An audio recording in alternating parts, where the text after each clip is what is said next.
Huwag mo nang ipa-stop. Stop nga. Lagi kang ganyan. Hindi makaintindi. Ganyan. Pag kinuha mo si Kuya Albert, ganyan. Makakaya mo kayang alagaan yung kapatid natin. Yung usapan kasi doon sana.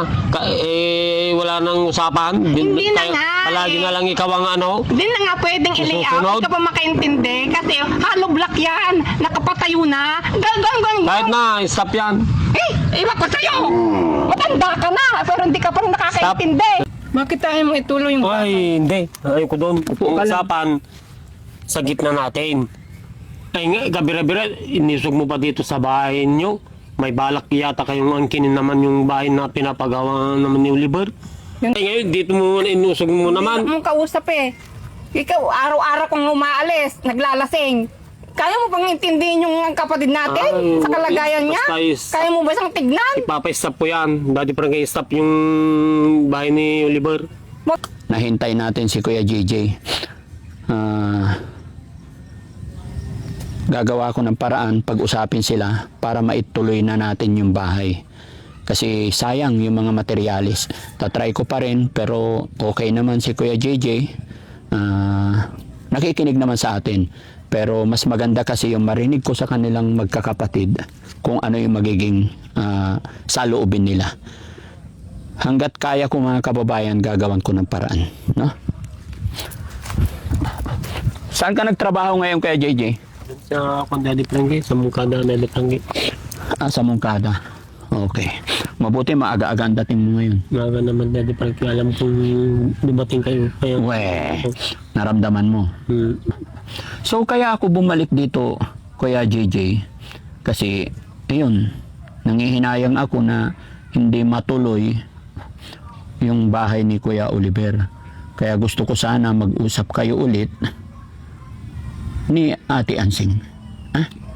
Okay lang? Okay, Daddy Prangge. Pero ano nangyari? Bakit nabalitaan ko pa na nag-away kayo ni Bayaw kagabi daw? Dahil sa galit Daddy Prangge. Kasi si Hansing naman, siya palaging susunod.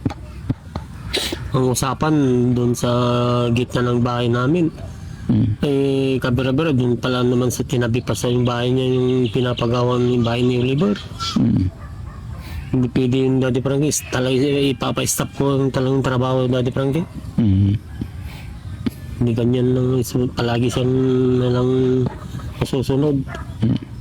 Pero kinausap ko na si Bayaw kanina. Alam naman daw niya na parang dala ng pagkalasing kainuman. Kaya gusto ko rin na mapag-usap din kayo. Pero ang gusto ko dito is una muna kayo mag-usap ni Ate Ansing, kapatid sa kapatid. Okay lang, patawag ko siya. Okay lang Daddy Prangge. Sige. Para Kuya JC, patawag si Nanay Ansing. masabi ko yung dapat na sabihin sa kanya na lagi na lang siyang nasusunod. Ansing, dito ka. Sinsya ka na. Hindi na kita mapaupo. Dito ka.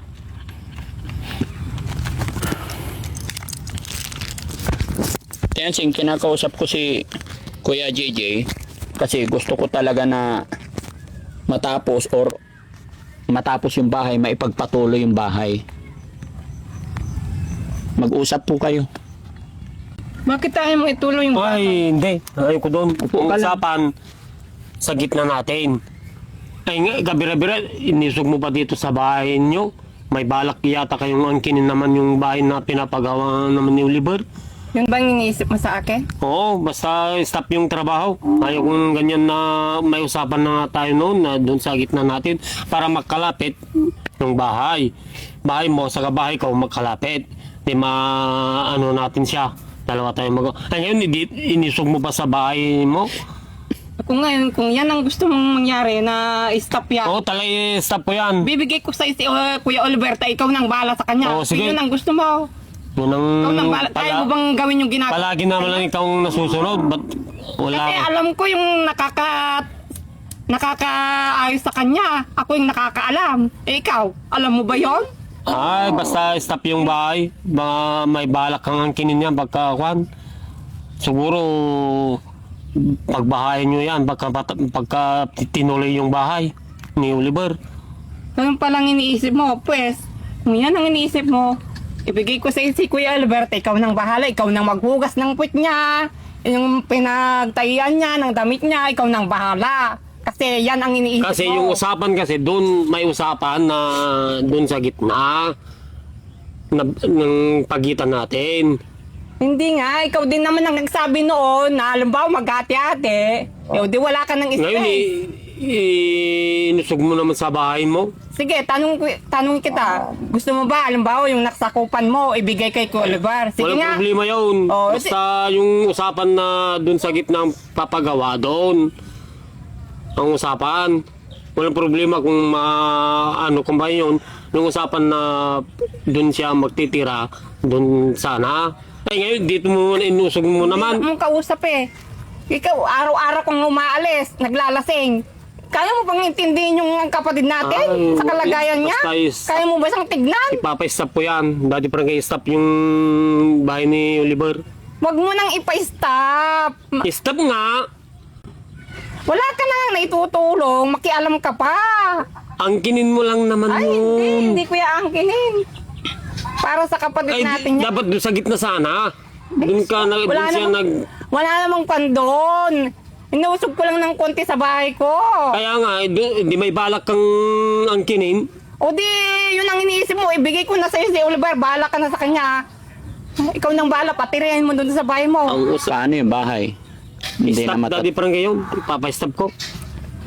Bibigay ko na sa kanya si Kuya Oliver Daddy Frankie. Siya na yung bahala sa kanya. Bakit? Tignan ko lang kung magawa niya yung mga ginagawa kong pag-aalaga sa kanya.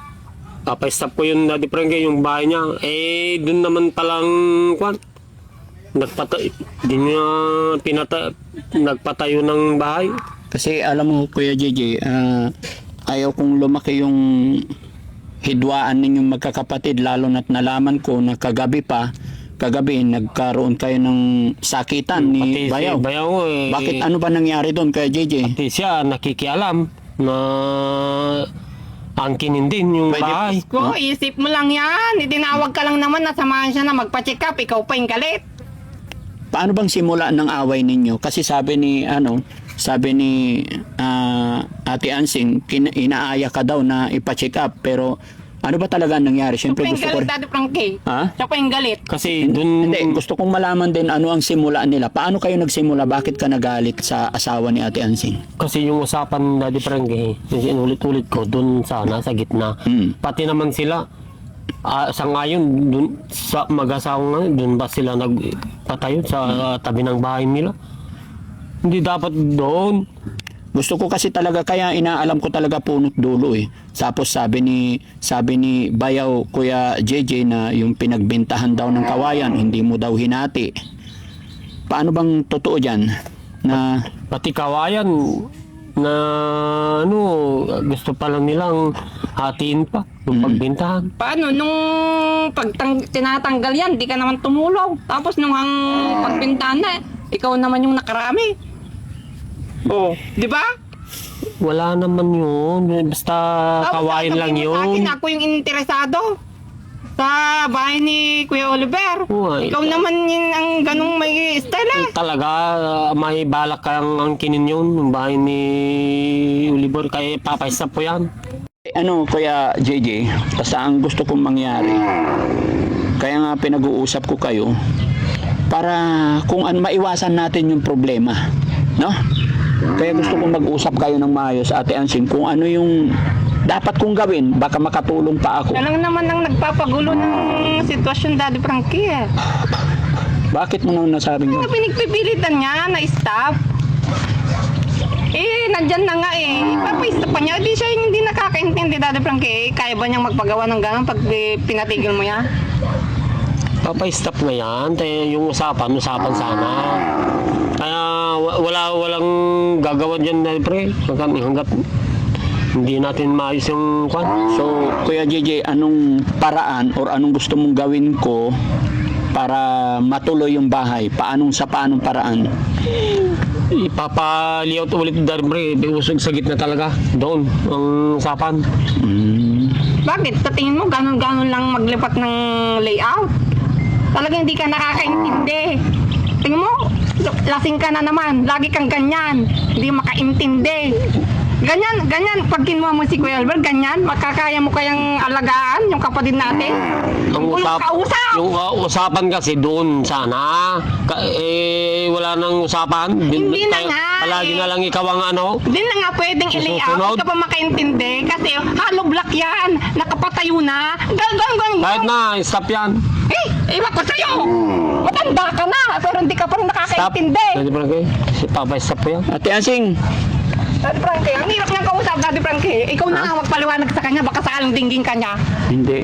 Huwag kang aalis. Ganito na lang. Gusto ko, sige, kung mainit pa rin, gusto ko kasi hindi masayang yung nasimulan Kaya natin. nga eh. Hollow block yan, hindi naman pwedeng basta by silipan mo kung kawayan lang, kung kain mo lang. Di ba, Daddy Frankie? Mm. Iyan, hollow block yan. Papabuhat mo ba? Pero wag mo kaming iwanan para hindi ano. Dito ka halika.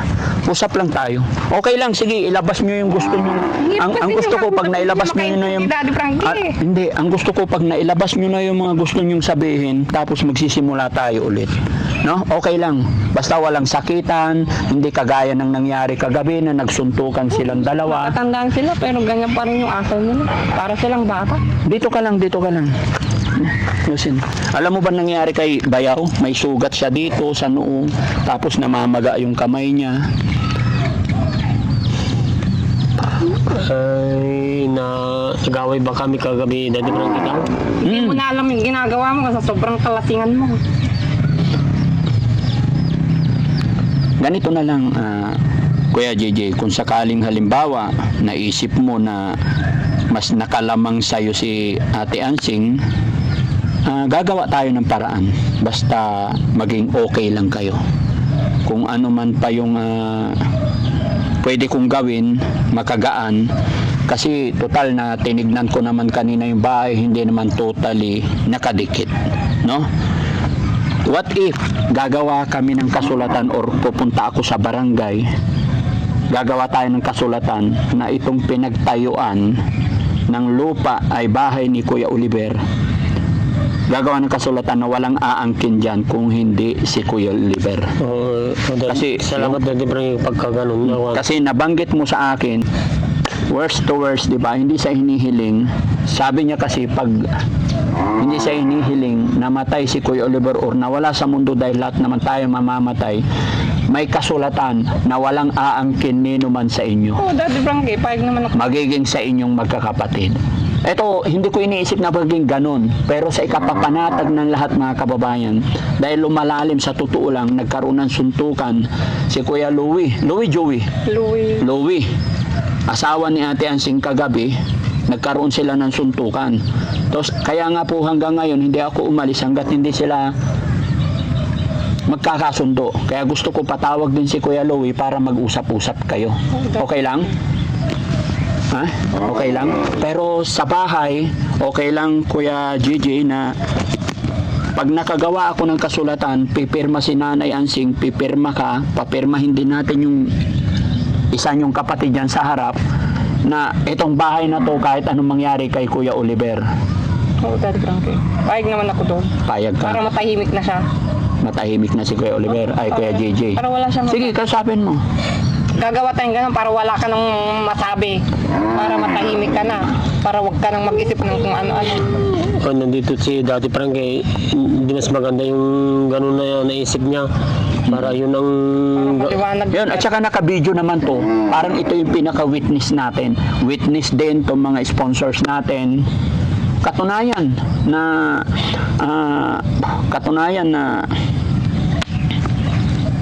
walang aangkin. Oh, Daddy Frankie.